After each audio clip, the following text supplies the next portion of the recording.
بسم الله الرحمن الرحيم. In the name of Allah, the Beneficent, the Merciful. الحمد لله نحمده ونستعينه ونستغفره ونعوذ بالله من شرور أنفسنا وسيئات أعمالنا. من يهده الله فلا مضل له ومن يضلل فلا هادي له، وأشهد أن لا إله إلا الله وحده لا شريك له، وأشهد أن محمدًا عبد الله ورسوله. يا أيها الذين آمنوا اتقوا الله حق تقاته ولا تموتن إلا وأنتم مسلمون. يا أيها الناس اتقوا ربكم الذي خلقكم من نفس واحدة وخلق منها زوجها وبث منهما رجالا كثيرا ونساء، واتقوا الله الذي تساءلون به والأرحام إن الله كان عليكم رقيبا. يا أيها الذين آمنوا اتقوا الله وقولوا قولا سديدا يصلح لكم أعمالكم ويغفر لكم ذنوبكم، ومن يطع الله ورسوله فقد فاز فوزا عظيما.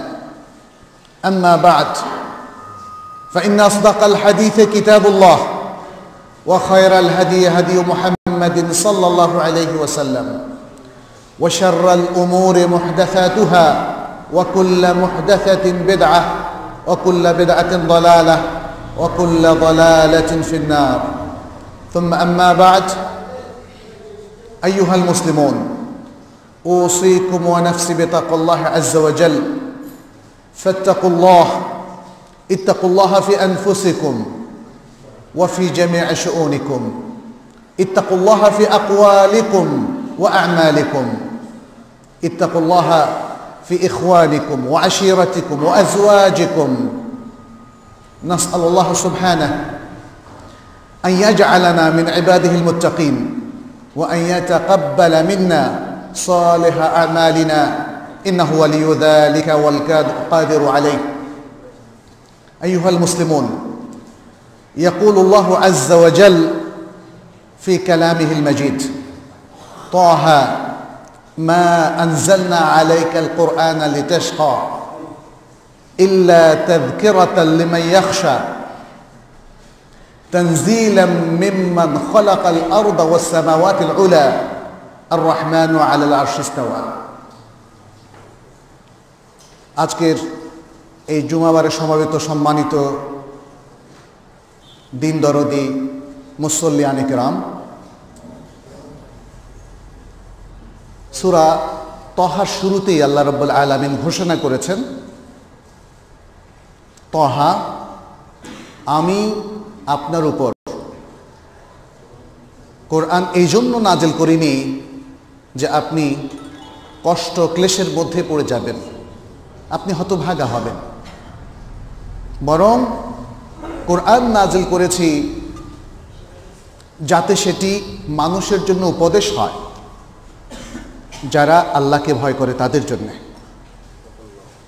এই কোরআন সে মহান সত্তার পক্ষ থেকে অবতারিত গ্রন্থ, যিনি জমিন এবং সুউচ্চ আসমান সমূহ সৃষ্টি করেছেন। আর রহমান, আল্লাহ, দয়াময় আল্লাহ, তিনি আরশের উপর আছেন। সূরা তাহার এই শুরুতেই আল্লাহ রাব্বুল আলামিন বলে দিয়েছেন, কোরআন মানুষ হতভাগ্য হবে এই জন্য নাজিল করা হয়নি। তাহলে কি জন্য নাজিল হয়েছে? মুসলিমদেরকে সৌভাগ্যবান করার জন্য, মুসলিমদেরকে দুনিয়া এবং আখিরাতে সুখী করার জন্য, যাতে মুসলিমরা এই কোরআন পড়ে বুঝে আমল করে এবং এই কোরআনকে প্রতিষ্ঠা করে তাদের জীবনের সকল ক্ষেত্রে তারা সুখী হতে পারে, দুনিয়ায় এবং আখিরাতে। সুবহানাল্লাহ।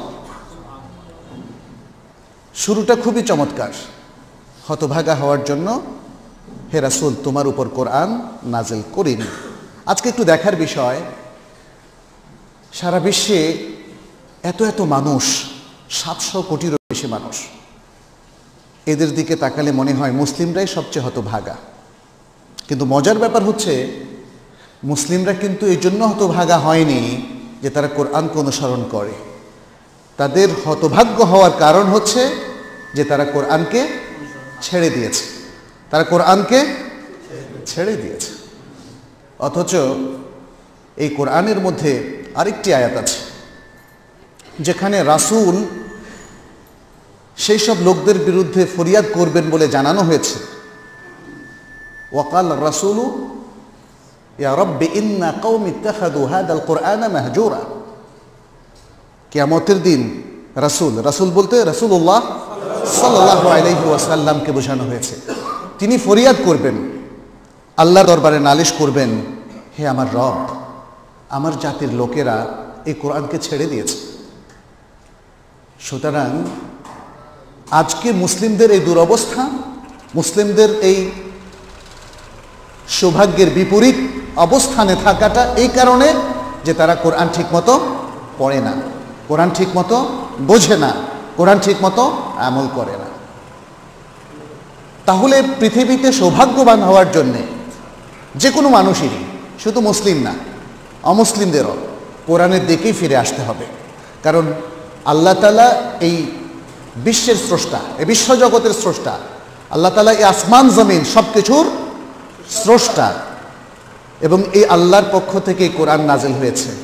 সুতরাং আল্লাহর সৃষ্টির মধ্যে যারাই সুখী হতে চায় তাদেরকে আল্লাহর এই অবতারিত গ্রন্থ অনুসরণ করেই সুখী হতে হবে, এছাড়া আর ভিন্ন কোনো পথ নেই। আল্লাহ তাআলা এর জন্য আল কোরআনের অন্য আরেকটি জায়গায় বলেছেন, ওয়ামান আরাদা আন যিকরি ফাইন্না লাহু মাঈশাতান দনকা। আর যারা আমার স্মরণ থেকে, আমার যিকির থেকে মুখ ফিরিয়ে নেয়, যারা আমার স্মরণ থেকে মুখ ফিরিয়ে নেয়, তাদের রয়েছে অত্যন্ত সংকীর্ণ একটা জীবন, কঠিন কঠোর একটা জীবন, যে জীবনের মধ্যে কোনো সুখ নেই, যে জীবনের মধ্যে শুধু কষ্ট আর ক্লেশ, দুনিয়া এবং আখিরাত উভয়টাই। ওয়া নাহশুরুহু ইয়াওমাল কিয়ামাতি আমা, আল্লাহ তাআলা বলছেন, এবং কিয়ামতের দিন আমরা তাদেরকে অন্ধরূপে হাসর করব। ওয়াল ইয়াদু বিল্লাহ, আল্লাহ আমাদেরকে রক্ষা করুন। আল্লাহ তাআলা আমাদেরকে সৃষ্টি করেছেন, এই বিশাল বিশ্ব জগৎকে আল্লাহ তাআলা সৃষ্টি করেছেন। তিনি কি জানেন না কার কি প্রয়োজন? তিনি কি জানেন না এই পৃথিবীতে সুখী হতে হলে কি করতে হবে, আখিরাতে আল্লাহর কাছে নাজাত পেতে হলে কি করতে হবে? জানেন না তিনি? তিনিই সবচেয়ে জানেন। আলা ইয়ালামু মান খালাক ওয়া হুয়াল লাতীফুল খাবীর।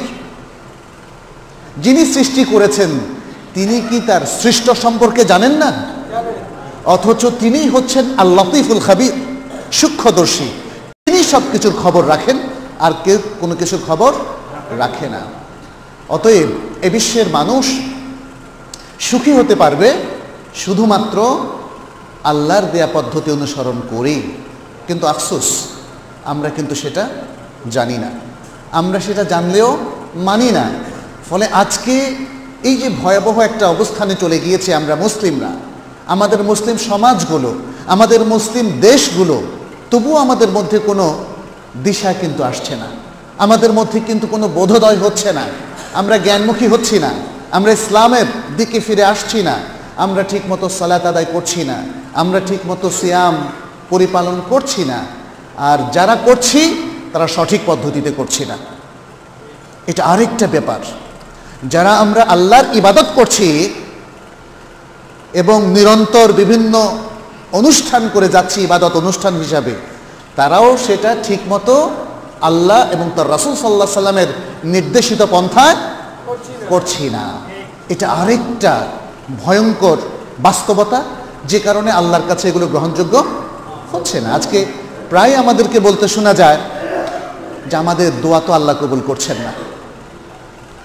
আপনি যখন কোনো ভালো মানুষের পক্ষে দোয়া করছেন, আপনি যখন কোনো অসুস্থ রোগীর সুস্থতার জন্য দোয়া করছেন, আপনি যখন কোনো বিভ্রান্ত মানুষের হেদায়েতের জন্য দোয়া করছেন, আপনি যখন কোনো জালিমের বিরুদ্ধে দোয়া করছেন, দেখা যায় যে সে দোয়া সহজে কবুল হচ্ছে না।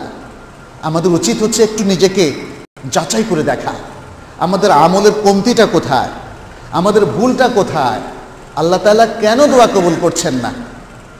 আল্লাহ তাআলা যে কোনো কোনো অবস্থায় দোয়া কবুল করবেন না সেটা কিন্তু রাসূলুল্লাহ সাল্লাল্লাহু আলাইহি সাল্লাম বলে দিয়েছেন। তিনি বলেছেন, ব্যক্তি অনেক দূর দূরান্ত হতে সফর করে আসে, ধুলোমলিন এলো কেশে, অর্থাৎ চুলগুলো মানে একটু আগোছালো, এসে বলে ইয়া রব ইয়া রব, আল্লাহকে ডাকতে থাকে হে রব হে রব, মানে আমার দোয়া কবুল করো আল্লাহ, তোমার কাছে হাত তুলেছি। কিন্তু রাসূল সাল্লাল্লাহু আলাইহি সাল্লাম বললেন তার পানাহার হারাম, সে যা খায় সেটা হারাম, সে যা পরিধান করে সেটা হারাম। কারণ হয় সুদের টাকায়, নয় ঘুষের টাকা, নয় চোরাই টাকা, নয় আত্মসাৎ করা টাকায় সেগুলো কেনা। রাসূলুল্লাহ সাল্লাল্লাহু আলাইহি সাল্লাম বলছেন আন্না ইউস্তাজাবু লাহ, কিভাবে তার দোয়া কবুল হবে। আজকে সবাই একই কথা বলে, দোয়া কেন কবুল হয় না। আমি 2016 সালে যখন হজে গেলাম, জেদ্দায় এক লোক, সে আমাকে চিনতে পারলো এবং একটা প্রশ্ন করলো, প্রশ্ন করার পর সে কেঁদে দিল, বললো যে এই কাবায় আমি গিয়ে দোয়া করি, আমার দোয়া কবুল হয় না, কেন হয় না। আল্লাহু আকবার। আমি তাকে বলেছিলাম যে আপনি ধৈর্য ধরুন এবং বিশ্লেষণ করুন কেন দোয়া কবুল হয় না। তাহলে আমাদের আমলের মধ্যে পরিবর্তন আনতে হবে। একজন অসুস্থ রোগী, মারাত্মকভাবে অসুস্থ, তিনি চিকিৎসা করছেন আর বলছেন আমি কেন সুস্থ হচ্ছি না। তাকে বিশ্লেষণ করা দরকার না? কোন ডাক্তারের কাছে যাচ্ছেন, কার চিকিৎসা তিনি গ্রহণ করছেন, তিনি কি হাতুড়ে ডাক্তারের কাছে যাচ্ছেন? আছে না গ্রামে গঞ্জে প্রচুর হাতুড়ে ডাক্তার? তিনি কি সঠিক পন্থায় চিকিৎসা গ্রহণ করছেন নাকি ভুল চিকিৎসা নিচ্ছেন?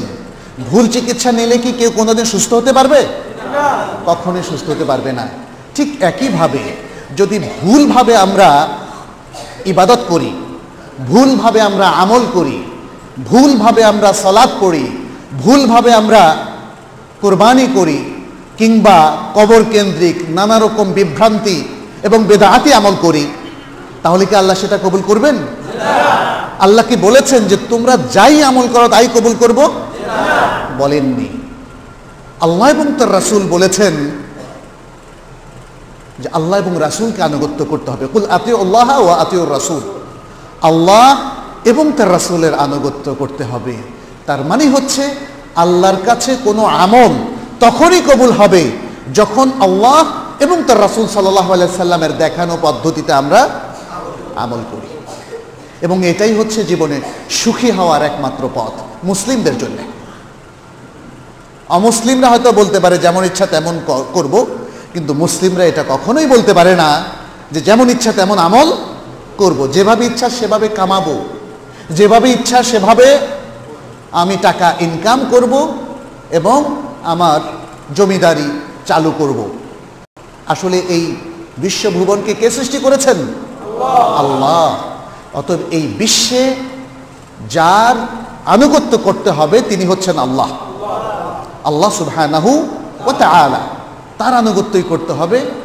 অন্য কোনো পন্থায় যদি আমরা আমল করি সে আমলটা আল্লাহ গ্রহণ করবেন না, সে আমলটা আল্লাহ গ্রহণ করবেন না। এই জন্যে নবী মুহাম্মদ সাল্লাল্লাহু আলাইহি ওয়াসাল্লাম উম্মাহকে বারবার সতর্ক করে গেছেন, ইয়াকুম ওয়া মুহদাসাতিল উমুর ফাইন্না কুল্লা মুহদাসাতিন বিদআহ ওয়া কুল্লা বিদআতিন দালালাহ ওয়া কুল্লা দালালাতিন ফিন্নার। সাবধান, তোমরা দ্বীনের মধ্যে নতুন নতুন কোনো প্রচলন বা উদ্ভাবন থেকে সতর্ক থাকো। দ্বীনের মধ্যে কোনো নতুন কিছু প্রচলন করো না, কারণ দ্বীনের মধ্যে নতুনভাবে উদ্ভাবিত এবং প্রচলিত প্রত্যেকটা কাজ হচ্ছে বেদাত, বেদাত যেটাকে আমরা বলি। আর প্রত্যেকটা বেদাত হচ্ছে বিভ্রান্তি, দলালাত, বিভ্রান্তি, এবং প্রত্যেকটা বিভ্রান্তি জাহান্নামের দিকে নিয়ে যায়। তাহলে দ্বীনের মধ্যে যে কোনো নতুন আমল যেটাকে দ্বীনি আমল হিসাবে আমরা চালিয়ে দিয়েছি সেটার শেষ পরিণতি কি? জাহান্নাম। যদিও হয়তো আমি কাঁদতে কাঁদতে বলবো, বা আরেকজনকে শুনছি যে কাঁদতে কাঁদতে বলছেন, এটা তো আমি আল্লাহর খুশির জন্যই করছি। কবরে অনেককে সেজদা করতে দেখা যায়, তাকে জিজ্ঞেস করুন, সে বলবে আল্লাহর কসম এটা আমি আল্লাহর খুশির জন্য করেছি। কবরে যদি কেউ সিন্নি মানত করে অথবা ওরস করে অথবা কবরকে তওয়াফ করে, আলহামদুলিল্লাহ যে নোয়াখালীর এবং লক্ষ্মীপুরের অত্রাঞ্চলে এতদূর পর্যন্ত পৌঁছেনি, আলহামদুলিল্লাহ। কিন্তু আপনি ইউটিউবে গেলে দেখবেন এই বাংলাদেশে বহু মানুষ কবরে তওয়াফ করে। তওয়াফ কোথায় করতে হবে? বাইতুল্লাহ। ওয়ালিয়াত্তাওয়াফু বিল বাইতিল আতীক। আল কোরআন আল্লাহ তাআলা বলছেন আল বাইতুল আতীক আল কাবা আল মুশাররাফা বাইতুল্লাহ, সেটাকেই শুধু তওয়াফ করা যাবে, আর কোথাও তওয়াফ করা যাবে না। মসজিদে নববী কি তওয়াফ করা যাবে? রাসূলুল্লাহ সাল্লাল্লাহু আলাইহি ওয়াসাল্লামের কবর তওয়াফ করা যাবে? বাকির গোরস্থান, জান্নাতু বাকি যেটাকে মানুষ বলে থাকে, সেটাকে তওয়াফ করা যাবে? আল মুআল্লা, মক্কার গোরস্থানকে তওয়াফ করা যাবে? যাবে না। সুতরাং তাওয়াফ একটা ইবাদত। কোথায় তাওয়াফ করতে হবে এটা আল্লাহ তাআলা এবং তার রাসূল সাল্লাল্লাহু আলাইহি সাল্লাম নির্দিষ্ট করে দিয়েছেন। এর বাইরে যদি এই মসজিদ যেখানে আমি আজকে খুতবা দিচ্ছি, এই মসজিদকেও কেউ 7 চক্কর তাওয়াফ করেন, কি হবে? এটা বেদাত হবে, বিভ্রান্তি হবে না? কেউ যদি এই পবিত্র মসজিদটাকে তাওয়াফ করেন, তার শেষ পরিণাম কি হবে? জাহান্নাম। তিনি হয়তো কেঁদে কেটে বলবেন, দু চোখের পানি ছেড়ে দিয়ে, যে আমি তো আল্লাহর জন্যই করেছি, এই মসজিদও তো আল্লাহর ঘর, এই আল্লাহর ঘরটাকে আমি তাওয়াফ করেছি। গ্রহণযোগ্য হবে তার কথা? হবে না। এটা মনে রাখতে হবে আমার প্রিয় ভাইয়েরা, বন্ধুগণ। তাহলে মূল পয়েন্টটা কি? মূল পয়েন্টটা হচ্ছে আল্লাহ এবং তার রাসূল সাল্লাল্লাহু আলাইহি ওয়াসাল্লামের আনুগত্য করতে হবে। এর মধ্যেই সিররুন নাজাত, সিররুস সাআদাতি ফিল হায়াত, এর মধ্যেই হচ্ছে দুনিয়ার জীবনে সুখী হওয়ার মূল চাবিকাঠি নিহিত। এর মধ্যেই রয়েছে আখিরাতের সাফল্য, এর মধ্যেই রয়েছে আখিরাতের নাজাত। আখিরাতের নাজাত আপনি আমি যেভাবে ইচ্ছা আমল করলে আসবে না। আমরা দুনিয়া এবং আখিরাতে সুখী এবং সফল হওয়ার জন্য 2 রকম উপকরণের সন্ধান পাই, অর্থাৎ 2 ধরনের মাধ্যম আছে আমাদের কাছে, যেটা কোরআন এবং সুন্নাহ থেকে আমরা পেয়ে থাকি। দুনিয়া এবং আখিরাতে সাফল্য অর্জনের জন্য 2 রকম মাধ্যমের অবলম্বন করার কথা কোরআন এবং হাদিসে এসেছে। একটা হলো আল ওয়াসাইল আল ইলমিয়া, আল ওয়াসাইল আল ইলমিয়া, আরেকটা হলো আল ওয়াসাইল আল আমালিয়া। আল ওয়াসাইল আল ইলমিয়া অর্থাৎ ইলমি মাধ্যম, ইলমি মাধ্যম। আরেকটা হলো প্র্যাকটিক্যাল, ব্যবহারিক মাধ্যম, আমলের মধ্য দিয়ে যেটা অর্জন করতে হয়। তাহলে মুসলিমকে এই জগতে এবং পরজগতে আখিরাতে সুখী হওয়ার জন্য তাকে 2টো উপকরণ অবলম্বন করতে হবে। একটা হলো ইলম আর একটা হলো আমল। খুব সহজ কথা। একটা হলো কি? ইলম, আর একটা হলো আমল। তাহলে আল ওয়াসাইল আল ইলমিয়ার কথা আমরা কোরআনের প্রায় প্রতিটা পৃষ্ঠাই পাই। কোরআনের পুরো বক্তব্যটাই হচ্ছে ইলম। কোরআনের পুরো বক্তব্যটাই হলো ইলম, জ্ঞান। কোরআন ফালতু কোনো কিছু নিয়ে আলাপ আলোচনা করেনি। কোরআন জীবনের জন্য যা সবচেয়ে প্রয়োজন, সবচেয়ে বেশি জরুরি, তেমন কিছু নিয়ে কোরআন আলোচনা করেছে। কোরআন বিশ্ব মানবতাকে হকের সন্ধান দিয়েছে এবং আল কোরআন এর প্রত্যেকটা তথ্য হচ্ছে সত্য। যালিকা কিতাবু লা রাইবা ফীহ, এই সেই গ্রন্থ যার মধ্যে কোনো সন্দেহ নেই। আলহামদুলিল্লাহ, আমরা আজকে সেই গ্রন্থের উত্তরাধিকার পেয়েছি। আল্লাহ আমাদের হাতে এমন একটি মহান গ্রন্থ তুলে দিয়েছেন, এমন একটি জ্ঞানের ভান্ডার তুলে দিয়েছেন, যার চাইতে বড় জ্ঞানের ভান্ডার এই মহাবিশ্ব জগতের মধ্যে কোথাও নেই। আর কোরআন সবচেয়ে বুদ্ধিবৃত্তিক কথা বলেছে, সবচেয়ে বুদ্ধিবৃত্তিক কথা বলেছে। কিভাবে? কোরআন বলেছে শুরুতেই, সুখী হতে চাও, জ্ঞান অর্জন করো, পড়ো, জানো, শেখো এবং বুদ্ধিকে কাজে লাগাও। বুদ্ধিকে কাজে লাগাও, আকলকে কাজে লাগাও। আকলকে কাজে লাগাতে হবে এলেমের আলোকে। কিসের আলোকে? আর এলেমটা কি? মা কাল আল্লাহ ও মা কাল রাসূল, আল্লাহ যা বলেছেন সেটা এলেম, রাসূলুল্লাহ সাল্লাল্লাহু আলাইহি সাল্লাম যা বলেছেন সেটা এলম। তাহলে আকলকে কাজে লাগাতে হবে এলেমের আলোকে। আকলের আলোকে এলেমের ব্যাখ্যা করলে হবে না। এক নাম্বার তাহলে কি? এলম। এলেমটা কোত্থেকে এসেছে? আল্লাহর কাছ থেকে। ওয়াহি, ওয়াহি, ওহিটাই হচ্ছে তাহলে আমরা সে এলেমের কথা বলছি। তাহলে প্রথম মাধ্যম হচ্ছে এলেম অর্জন করা। এই জন্যই কোরআন তার প্রথম আয়াত হিসাবে উপস্থাপন করেছে সেই আয়াতটি যেটি রাসূল সাল্লাল্লাহু আলাইহি সাল্লামের উপর সর্বপ্রথম ওহী হিসাবে নাযিল হয়েছিল। ইকরা বিসমি রাব্বিকাল্লাযী খালাক, খালাকাল ইনসানা মিন আলাক ইলা আখির আস-সূরা।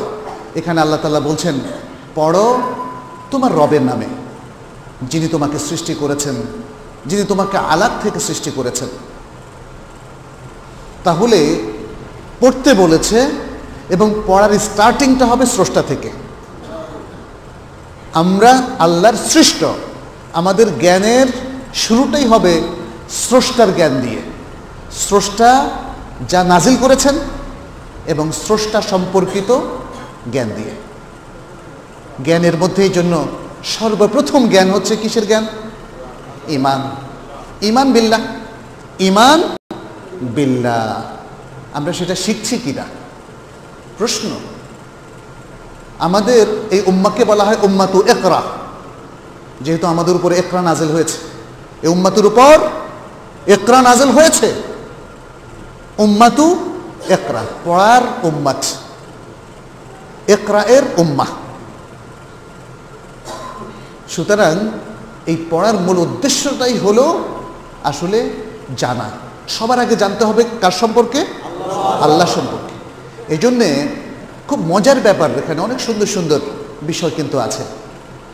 ইমানের প্রথম রোকনটাই হচ্ছে আল ইমানু বিল্লাহ, আমিনু বিল্লাহি ওয়া রাসূলিহি। আল্লাহর প্রতি ঈমান আনয়ন করো এবং তার রাসূলের প্রতি। কোরআনের আরও অন্য যেখানে হয়তো একটা রোকন, দুটো রোকন অথবা চারটা রোকন, যেখানে একসাথে উল্লেখ করা হোক না কেন, সেখানে প্রথমেই ঈমান বিল্লাহর কথা এসেছে।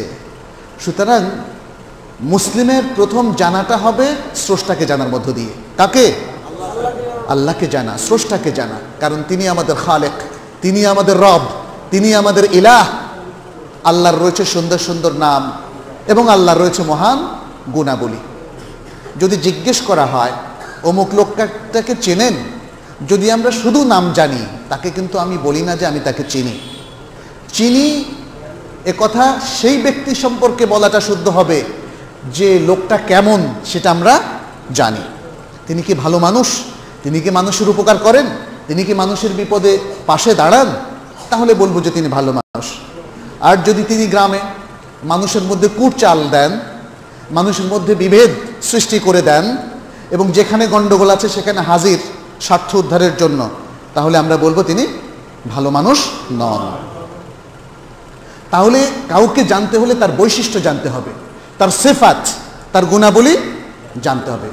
অতএব আল্লাহকে জানতে হলে আল্লাহর নামও জানতে হবে এবং আল্লাহর গুণও জানতে হবে। তাহলে বলা যায় যে আমি আল্লাহকে জানি। আল্লাহ একজন আছে এতটুকু যথেষ্ট নয়। এই জন্য ঈমানটা পুরোটাই কিন্তু, যেটা আমরা মনে করছি যে আল্লাহ একজন আছে বললে আমার ঈমান শেষ, একদম জানা সেরা শেষ হয়ে গেল, এটা মোটেই নয়। আপনি এতটুকু জানা দিয়ে শান্তি লাভ করতে পারবেন না।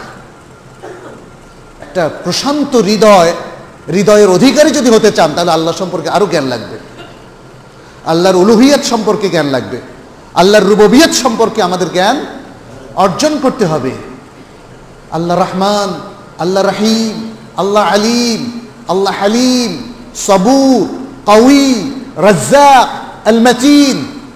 এভাবে আল্লাহর যে সমস্ত সুন্দর সুন্দর সিফাত আছে এগুলো জানতে হবে, অর্থ জানতে হবে। শুধু নাম অর্থ না জেনে জপ করলে হবে না, কারণ আমার ইমানের জায়গাটা আল্লাহর প্রতি কঠিনভাবে সৃষ্টি হবে যদি আল্লাহকে আমি চিনি। আল্লাহকে চেনার পরে আমি বুঝতে পারবো যে আল্লাহ সর্বশক্তিমান, কাদির, আল্লাহু আলা কুল্লি শাইইন কাদির। আল্লাহর কুদরত সবচেয়ে বেশি, আল্লাহ সবচেয়ে বেশি রাহিম, সবচেয়ে দয়ালু, সবচেয়ে জ্ঞানী। আল্লাহ সব কিছু শোনেন, সব কিছু দেখেন। এই জানার সাথে কিন্তু অনেক কিছুর রিলেশন আছে, এই জানার সাথে অনেক কিছুর রিলেশন আছে। আপনি যখন গোপনে কোনো কক্ষের মধ্যে, রুমের মধ্যে থেকে কোনো খারাপ কাজ করেন, যদি আপনি জানেন যে আল্লাহ দেখছেন, আপনি পারবেন না করতে? পারবেন? আপনার যদি জানা থাকে যে আল্লাহ জানেন, তাহলে আপনি করতে পারবেন না। একটা রুমের মধ্যে ধরুন এখানে একটা সিসি ক্যামেরা দেওয়া হয়েছে। সিসি ক্যামেরা সবাই চেনেন না? এখন সবাই দেখেন তো, অফিস আদালতে গেলেই সিসি ক্যামেরা আছে। ফলে আমরা সবাই জানি এখানে একটা সিসি ক্যামেরা আছে। দেখবেন ঘুষের লেনদেন কেউ সেখানে করবে না, কোনো নারীর সাথে সে কোনো খালোয়াও করবে না, সেখানে বাজে কথা বলবে না, অন্য কিছু করা তো দূরে থাকুক, কারণ সে তো জানে রেকর্ড হচ্ছে। আচ্ছা, আল্লাহ যে দেখছেন এতে কোনো সন্দেহ আছে? আচ্ছা, আল্লাহ কি রেকর্ড করছেন না? তাহলে এই যে তথ্যটা জানা হলো, এই জানার সাথে আপনি বুঝতে পারলেন যে পৃথিবীর তাহলে এমন কোনো জায়গা নেই যেটা আল্লাহকে গোপনে রেখে আমি কাজটা সমাধান করতে পারবো। তাহলে তো একজন মুসলিমের পক্ষে কোনো খারাপ কাজ করা, হারাম করা, দুর্নীতি করা, কোনো অশ্লীল কাজ করা এটা কখনোই সম্ভব নয়। দেখুন কিভাবে একজন মুসলিমের ইমান তাকে ভালো মানুষে পরিণত করে। আপনি যখন কোনো অন্যায় কাজ করবেন, কালকে আপনার বদনাম হবে, সবাই ছিচি করবে, আপনি কিন্তু চরম অশান্তির মধ্যে পড়ে যাবেন। আছে না? সমাজের বহু প্রভাবশালী লোকদেরকে দেখা যায় যারা খুব খারাপ কাজ করার কারণে এত প্রভাবও তার কোনো কাজে আসছে না, কারণ তার বদনাম হয়ে গেছে, তিনি এই দুর্নীতি অমুক খারাপ কাজটি করেছেন। ফলে সুখ আর তার কপালে নাই, সুখ আর তার কপালে না।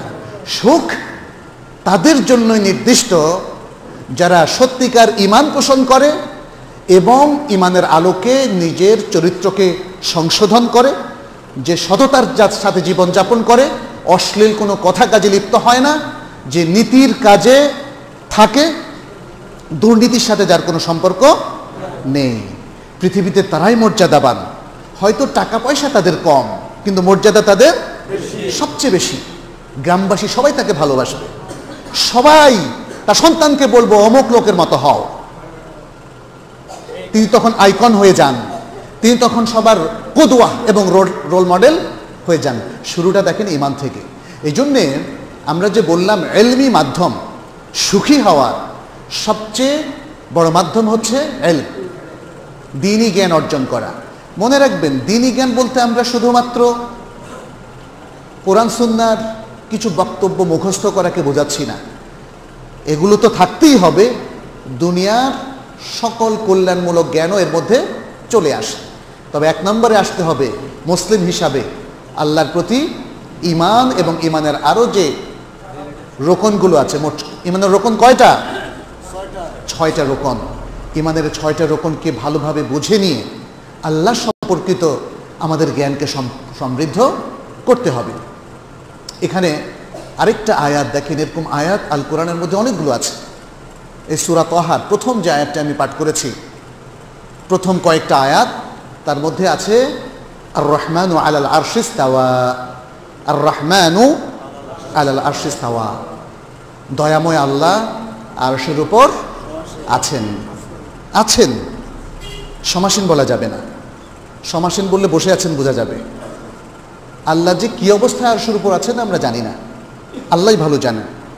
এই জন্য আমরা বলবো দয়াময় আরশ। এই আয়াতের মূল সঠিক অনুবাদ হচ্ছে আল্লাহ আরশের উপর আছেন। আল্লাহ নিজের সম্পর্কে এই তথ্য বলেছেন, এটা কি আমাদের গ্রহণ করতে হবে না? এটা কার কথা? আল্লাহর কথা, কোরআনের কথা। অতএব এখানে আর কোনো রকম ব্যাখ্যার কোনো অবকাশ নেই। এভাবে আল্লাহকে জানতে হবে। আল্লাহ যতগুলো তথ্য দিয়েছেন প্রত্যেকটা তথ্যকে মনে গেঁথে নিতে হবে। এটা ইলম, এটা শুধু ঈমান নয়, এটা ইলম। অতএব ইসলামের এই ঈমান যার কথা আমরা বলছি, আল্লাযীনা ইউমিনুনা বিল গায়বি, ইউমিনুনা ঈমানের কথা বলছি। এই ঈমানটাই হচ্ছে সবচেয়ে বড় ফিকহ, আল ফিকহুস সাহিহ, আল ফিকহুল আকবার।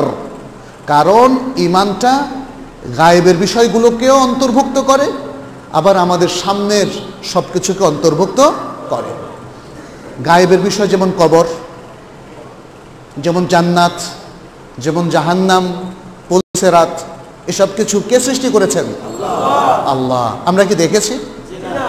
তারপরে আমরা বিশ্বাস করি। আবার আমাদের সামনে এই যে সুন্দর ধানের ক্ষেত, এই যে সুন্দর সবুজ শ্যামলিমা, এত সুন্দর জমিন কে সৃষ্টি করেছেন? আল্লাহ। তাহলে ঈমানের মধ্যে সব কিছু এসে যায়। ঈমানের মধ্যে দৃশ্য অদৃশ্য সব কিছু এসে যায়। এটা একটা পূর্ণাঙ্গ বিষয়। এভাবেই আমাদেরকে ইলমি বিষয়গুলো অর্জন করতে হবে। ঈমান এবং এর 6টা রকন, পাশাপাশি ইসলাম। ইসলামের রকন কয়টা? জি, 5টা রকন। শাহাদাতু আল্লা ইলাহা ইল্লাল্লাহ ওয়া আন্না মুহাম্মাদুর রাসূলুল্লাহ ওয়া ইকামুস সালাহ ওয়া ইতাউজ যাকাহ ওয়া সাওমু রমাদান ওয়া হজ্জু বাইতিল্লাহিল হারাম মান ইসতাতা ইলাইহি সাবিলা। এ কথা সাক্ষ্য দেওয়া যে আল্লাহ ছাড়া সত্যিকার আর কোনো ইলাহ নেই, এবং মুহাম্মদ সাল্লাল্লাহু আলাইহি ওয়াসাল্লাম আল্লাহর বান্দা ও রাসূল। এবং সালাত কায়েম করা, সালাত কায়েম করা, প্রতিষ্ঠিত করা, যাকাত প্রদান করা, রমাদানের সিয়াম পালন করা, এবং সামর্থ্যবান লোকদের জন্য বাইতুল্লাহর হজ করা। এগুলো হচ্ছে ইসলামের রকন। কোনো একটা বাদ দিলে নিজ হাতে আপনি আপনার ইসলামকে ধ্বংস করলেন। আসলে ইসলামকে ধ্বংস করার সাধ্য কিন্তু কারো নেই। আপনি যদি মনে করেন যে আমি সালাত না পড়ে, অনেক একদম ইসলামের 12টা বাজিয়ে ফেলেছে, ইসলামের 12টা বাজানোর সাধ্য আপনাদের কারণে। এই পৃথিবীর সমস্ত মানুষও যদি সালাত না পড়ে, তবুও তারা ইসলামকে ধ্বংস করতে পারবে না ইনশাআল্লাহ। এটা হচ্ছে ইসলামের শক্তি। কারণ ইসলামের শক্তি এটা উৎসারিত হয়েছে আল্লাহর শক্তি থেকে। ঈমানের শক্তি উৎসারিত হয়েছে কার থেকে? আল্লাহর থেকে। আমরা যে ঈমানটা পোষণ করি আমাদের অন্তরে, কার কাছ থেকে পেয়েছি? আল্লাহর কাছ থেকে পেয়েছি। এই ঈমানটা শিখিয়েছেন কে? আল্লাহ শিখিয়েছেন। কারণ আল্লাহর কালাম থেকে, আল্লাহর নাজিল করা ওহী থেকে আমরা এই ঈমানকে শিখেছি। অতএব আল্লাহ থেকে উৎসারিত যে জ্ঞান, আল্লাহ থেকে উৎসারিত যে শক্তি, এই শক্তিকে পৃথিবীর কেউ ধ্বংস করতে পারে না। এই জন্য মুসলিমদের হারানোর কিছুই নেই। মুসলিম যদি সারা পৃথিবীর সমস্ত মানুষের রোষানলে পড়ে আর নির্যাতিত হয়, তবুও তার হারানোর কিছু নেই। কারণ আমাদের ঈমান তো কেউ নিতে পারবে না। যেভাবে মক্কার অত্যাচারী কুরাইশরা বেলাল ইবনে রাবাহ রাদিয়াল্লাহু তাআলা আনহুর ঈমানকে নিতে পারেনি, যেভাবে খাব্বাব ইবনুল আরিত রাদিয়াল্লাহু তাআলা আনহুর ঈমানকে মক্কার কুরাইশরা নিতে পারেনি, যেভাবে ইসলামের বীর মুজাহিদ, উলামায়ে কেরাম, সাহাবায়ে কেরাম, আইম্মাতুল হুদা কারো ঈমানকে অমুসলিমরা ধ্বংস করতে পারেনি। আজকে যদি আমাদের কোনো ক্ষতি হয়, বড়জোর জানটাই তো চলে যাবে, এর বেশি কিছু তো না। তাহলে মুসলিমদের আসলে হতাশ হওয়ার কোনো কারণ নেই। মুসলিমদের হারানোর কোনো কিছুই নেই যদি তার ঈমানটা থাকে। মুসলিমের সবচেয়ে বড় পরাজয় যদি সে ঈমানকে হারায়। মুসলিমের সবচেয়ে বড় পরাজয় যদি সে সালাতকে ছেড়ে দেয়, যদি সে ইসলামের কোনো রোকনকে ছেড়ে দেয়। মুসলিমের সবচেয়ে বড় ব্যর্থতা যদি সে রোজাকে ছেড়ে দেয়, যদি হজ ফরজ হওয়ার পরেও সে হজ না করে, যদি তার উপর ইসলাম যে ফরজ ওয়াজিবের দায়িত্ব দিয়েছে সে দায়িত্ব পালনে যদি তার অবহেলা সৃষ্টি হয়, তাহলে মুসলিম পরাজিত মুসলিম, মুসলিম দুর্বল মুসলিম, মুসলিম পথহারা বিভ্রান্ত মুসলিমে পরিণত হবে, যেটা আজকে আমাদের অনেকেরই হয়ে গেছে। সত্য পথে টিকে থাকাটাই হলো মুসলিমদের শান্তি লাভের সবচেয়ে বড় উপকরণ। আমরা এতক্ষণ আলোচনা করলাম এলমি একটা বিষয়। সময় যেহেতু সংক্ষিপ্ত, আমার মনে হয় আমাকেও সংক্ষিপ্ত করতে হবে। সেকেন্ড বিষয়টা হচ্ছে আল ওয়াসাইল আল আমালিয়া।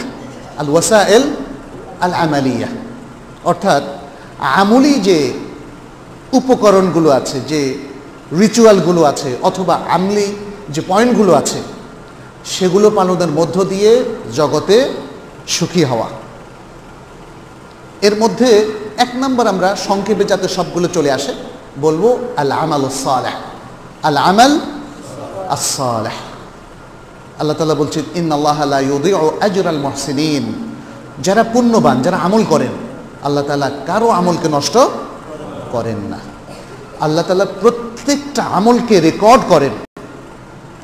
করেন। ভালো হলেও রেকর্ড করেন, মন্দ হলেও রেকর্ড করেন। আখিরাতে মূল বিচারের দিনে এক্সট্রা কোনো সাক্ষী দিবেন না আল্লাহ তাআলা। পৃথিবীর বিচারালয়ে মানুষের কাছ থেকে সাক্ষী নেয়, কারণ এছাড়া তো উপায় নেই। মানুষ কি গায়েব জানে?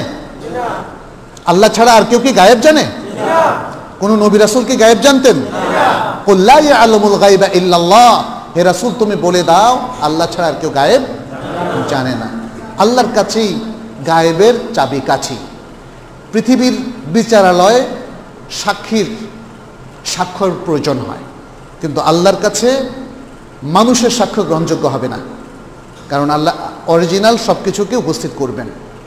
ফামান ইয়ামাল মিসকালা যাররাতিন খায়রান ইয়ারাহ ওয়া মান ইয়ামাল মিসকালা যাররাতিন শাররান ইয়ারাহ। যে ব্যক্তি বিন্দু পরিমাণ ভালো কাজ করবে সে তা দেখতে পাবে। কে নিয়ে আসবেন? আল্লাহ নিয়ে আসবেন। আর যে বিন্দু পরিমাণ কোনো খারাপ কাজ করবে সেও তা দেখতে পাবে। সেদিন আপনার অঙ্গ প্রত্যঙ্গ, আপনার শরীরের যে স্কিন বা চামড়া, এগুলো হয় আপনার পক্ষে নয় বিপক্ষে সাক্ষ্য দিবে। এবং আল্লাহ তাআলা তাদেরকে কথা বলার শক্তি দিবেন। আনতাকাদাল্লাহ, আমাদেরকে কথা বলার শক্তি দিয়েছেন আল্লাহ, যিনি সব কিছুকে কথা বলার শক্তি দিয়ে থাকেন। আজকে আমরা কথা বলতে পারছি, তার মানে শুধু কি মানুষই কথা বলতে পারবে, অন্য কিছু না? অবশ্যই আল্লাহ যাকে শক্তি দিবেন সেই বোধগম্য ভাষায় কথা বলতে পারে। সুতরাং আমালে সালেহ আমাদের এই দুনিয়ার জীবনে এবং আখিরাতের জীবনে শান্তি লাভ করার জন্য অন্যতম উপকরণ। এটা হচ্ছে প্র্যাকটিক্যাল দিক। আমালে সালেহের মধ্যে আছে ইসলামের বেসিক দিক, এগুলো আমাদের মনে রাখতে হবে। ইসলামের যে 5টা রকমের কথা বললাম, আপনি যখনই কথা বলেন লা ইলাহা ইল্লাল্লাহর পক্ষে আপনাকে কথা বলতে হবে। যদি লা ইলাহা ইল্লাল্লাহর পক্ষে আপনি থাকেন তাহলে আপনি মুসলিম। আর লা ইলাহা ইল্লাল্লাহর বিরুদ্ধে গেলে মুসলিম হওয়ার কোনো অধিকার তার নাই। সে কিভাবে দাবি করবে যে সে মুসলিম, অথচ লা ইলাহা ইল্লাল্লাহর বক্তব্যের বিপক্ষে সে দাঁড়িয়ে গেছে।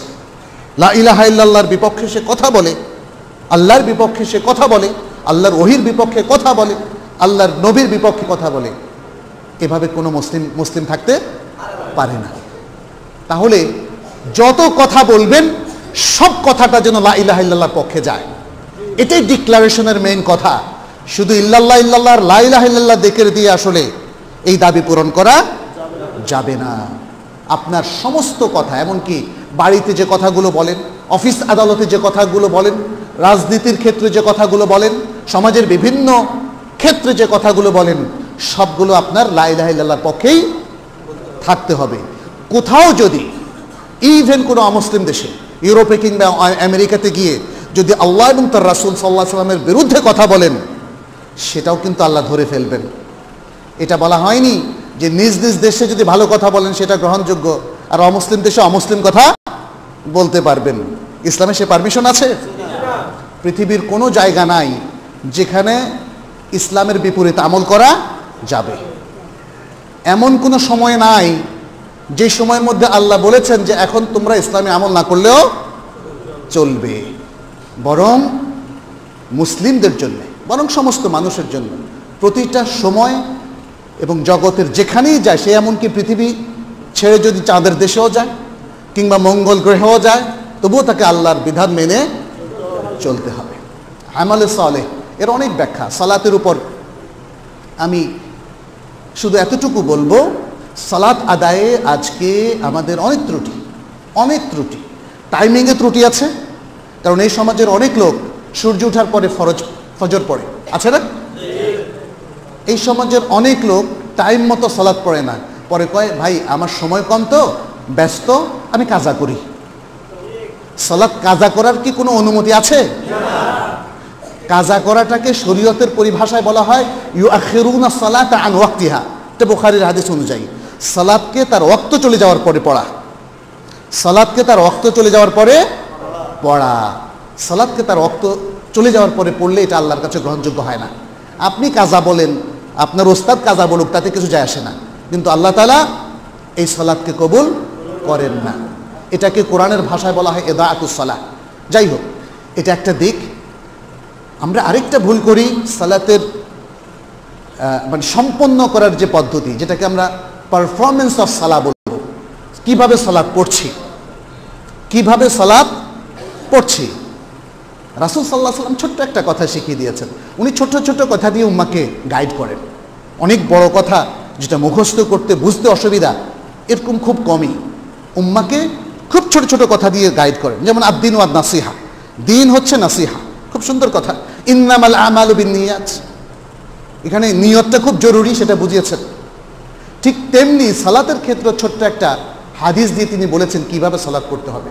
বলেছেন সাল্লু কামা রাআইতুমুনি উসাল্লি, সাল্লু কামা রাআইতুমুনি উসাল্লি, তোমরা সেভাবে সালাত পড়ো যেভাবে আমাকে পড়তে দেখছো।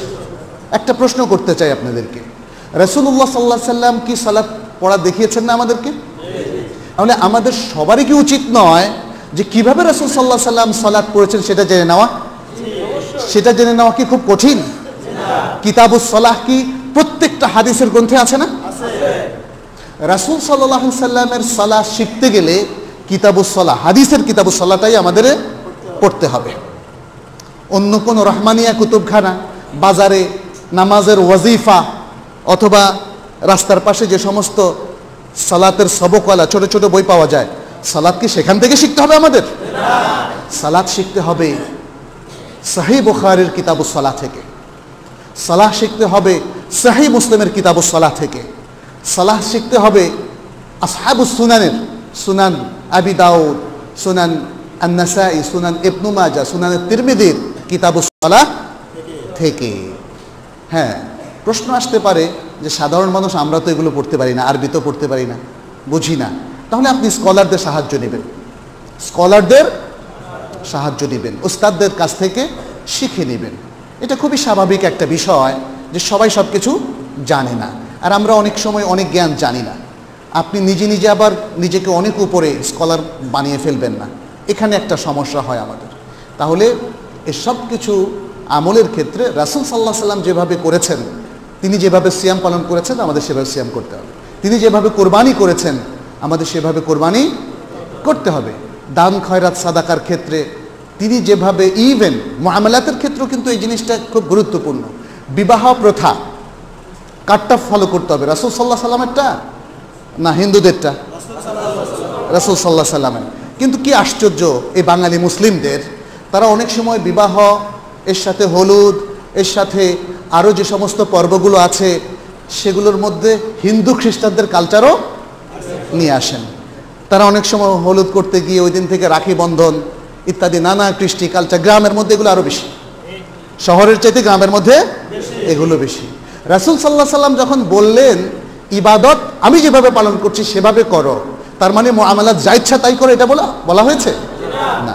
তিনি আরেকটা কথা বলেছেন, মান তাশাব্বাহা বিকাওমিন ফাহুয়া মিনহুম, কেউ যদি অন্য ধর্মের লোকদের, অন্য জাতির লোকদের অনুসরণ করে তাহলে সে তাদেরই অন্তর্ভুক্ত হয়ে যাবে।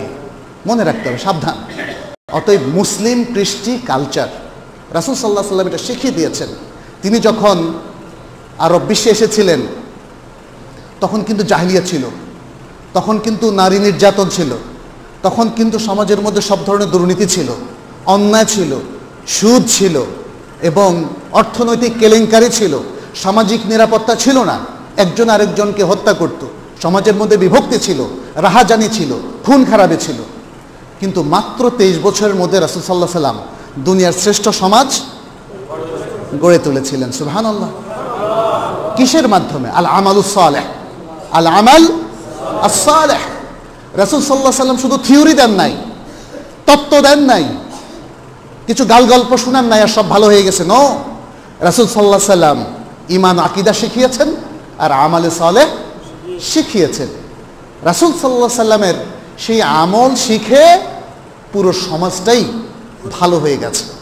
আজকে আমাদেরকে প্রায় বলতে শোনা যায়, আমরা এই সমাজের মধ্যে কোনো সুখ আর দেখি না, এই সমাজের মধ্যে কোনো সমৃদ্ধি আর দেখি না, এই সমাজের মধ্যে অনেক বিভক্তি, এই গ্রুপ সেই গ্রুপ, তাই না? এরকম নানা ধরনের বিভক্তি সমাজের মধ্যে চলে এসেছে। এই অভিযোগগুলো শুনতে আমরা মানে একদম কান ঝালাফালা হয়ে যাচ্ছে।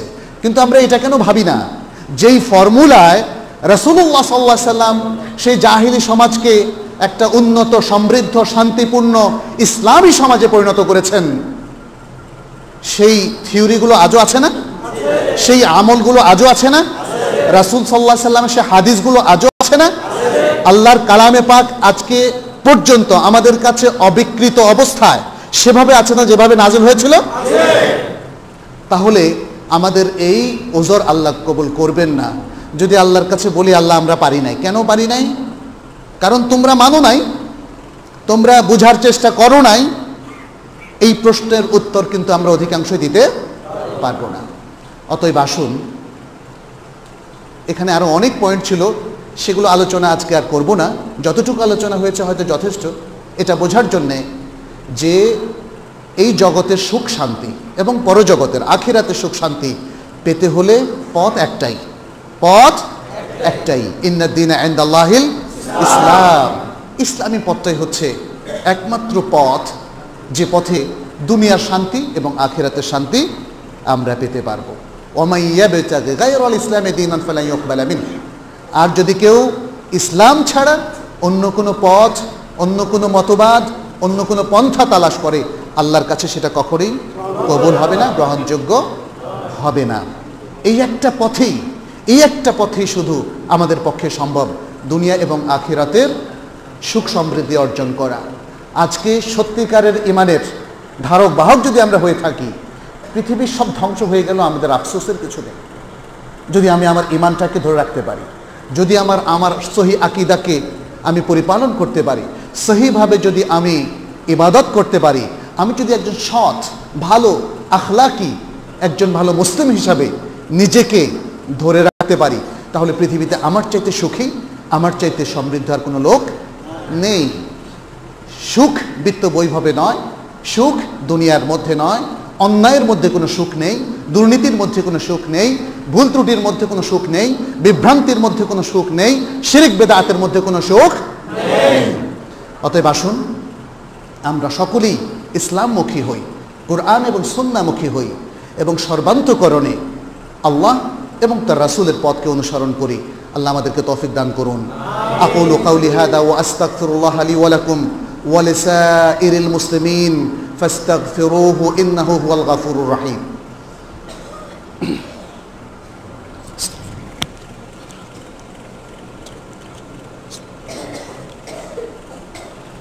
আলহামদুলিল্লাহ রাব্বিল আলামিন الذي خلق الموت والحياة ليبلونا أينا أحسن عملا وهو العزيز الغفور. أشهد أن لا إله إلا الله وحده لا شريك له وأشهد أن محمدا عبد الله ورسوله. إخوة الإيمان، اتقوا الله واتبعوا سنة نبيكم في كل شأن من شؤونكم تكونون سعداء في الدنيا والآخرة. نسأل الله سبحانه أن يجعلنا من عباده المتقين وأن يجعلنا من عباده المؤمنين وأن يجعلنا من عباده المخلصين. اللهم تقبل منا إنك أنت السميع العليم وتب علينا إنك أنت التواب الرحيم. عباد الله، إن الله يأمركم أن تؤدوا الأمانات إلى أهلها. إن الله يوصيكم أن تتقوا الله فاتقوه ফাত্তাকুহু ফি জামি'i শুউনিকুম। আমরা আল্লাহর কাছে দোয়া করছি তিনি যেন আমাদের সকলকে তার দ্বীনের পথে চলার তৌফিক দান করেন। আল্লাহর কাছে দোয়া করছি তিনি যেন আমাদের সত্যিকার মুসলিম হওয়ার তৌফিক দান করেন, জ্ঞানমুখী হওয়ার তৌফিক দান করেন। একজন মুমিন যেভাবে পরিপূর্ণ ঈমান পোষণ করার কথা, যেভাবে পরিপূর্ণ বিশুদ্ধ সুন্নাহর অনুসারী হওয়ার কথা, আল্লাহ যেন সেই দলের অন্তর্ভুক্ত আমাদেরকে করেন। আমাদের সব কিছুর মধ্যে আল্লাহ যেন বরকত দিয়ে দেন। আমাদের সন্তান সন্ততি, রুটি রোজগার, আমাদের চলনে বলনে কথায় কাজে আল্লাহ যেন বরকত দিয়ে দেন। আল্লাহ যেন আমাদের দেশের মধ্যে বরকত দেন। আমাদের মধ্যে যারা বিভিন্ন চিন্তা চেতনায় আক্রান্ত হয়েছে আল্লাহ যেন আমাদেরকে হেদায়েত দান করেন। এদেশের নেতৃত্বে আল্লাহ যেন দিশা দান করেন। আল্লাহ যেন সকলকে হেদায়েতের পথে চলার তৌফিক দান করেন। আমাদের মধ্যে যারা অসুস্থ আছে আল্লাহ যেন তাদেরকে সুস্থতা দান করেন। যাদের যে হাজাত আছে আল্লাহ যেন তাদের সে বৈধ হাজাতকে পূরণ করেন। যাদের যে দুশ্চিন্তা, সমস্যা কিংবা দুনিয়াবি কিংবা অন্য যে কোনো ধরনের প্রবলেম আছে আল্লাহ যেন সেই সমস্যা দূর করে দেন। আল্লাহ যেন আমাদের সকলকে কবুল করেন। এই মসজিদকে, এই জনপদকে, এই গ্রামকে, এই এলাকাকে আল্লাহ যেন কবুল করেন। আল্লাহ যেন বরকত বর্ষণ করেন। আয় মনোবাক্যে আল্লাহর কাছে আমরা সেই দোয়া করছি। হাদা ওয়াসাল্লু ওয়াসাল্লিমু আলা নবিয়িনা মুহাম্মদ ফাকাদ ক্বালা আল্লাহু সুবহানাহু ইন্নাল্লাহা ওয়া মালাইকাতাহু ইউসাল্লুনা আলান নবী ইয়া আইয়ুহাল্লাযীনা আমানু সাল্লু আলাইহি ওয়া সাল্লিমু তাসলিমা ওয়া ক্বালা আন-নবী সাল্লাল্লাহু আলাইহি ওয়া সাল্লাম মান সাল্লা আলাইয়া মাররাতান সাল্লাল্লাহু আলাইহি বিহা আশারা আল্লাহুম্মা সাল্লি ওয়া সাল্লিম ওয়া বারিক ওয়া আন'ম على نبينا محمد. وارض اللهم عن الخلفاء الراشدين أبي بكر وعمر وعثمان وعلي وعن الصحابة أجمعين وعنا معهم بعفوك وكرمك يا أكرم الأكرمين. اللهم أعز الإسلام والمسلمين. اللهم أعز الإسلام والمسلمين واخذل الكفر والكافرين والبدعة والمبتدعين والظلم والظالمين. اللهم تقبل منا ومن المسلمين. اللهم تقبل منا ومن المسلمين. اللهم أصلح لنا ديننا الذي هو عصمة أمرنا وأصلح لنا دنيانا التي فيها معاشنا وأصلح لنا آخرتنا التي إليها معادنا. اللهم اجعل حياتنا زيادة لنا من كل خير واجعل الموت راحة لنا من كل شر. اللهم فرج هم المهمومين من المسلمين. اللهم اشف مرضانا ومرضى المسلمين يا رب العالمين. اللهم تقبل منا ومن المسلمين يا رب العالمين. عباد الله إن الله يأمر بالعدل والإحسان وإيتاء ذي القربى وينهى عن الفحشاء والمنكر والبغي يعظكم لعلكم تذكرون. فاذكروه يذكركم واشكروه يزدكم ولذكر الله أكبر والله يعلم بما تصنعون. وأقيموا الصلاة.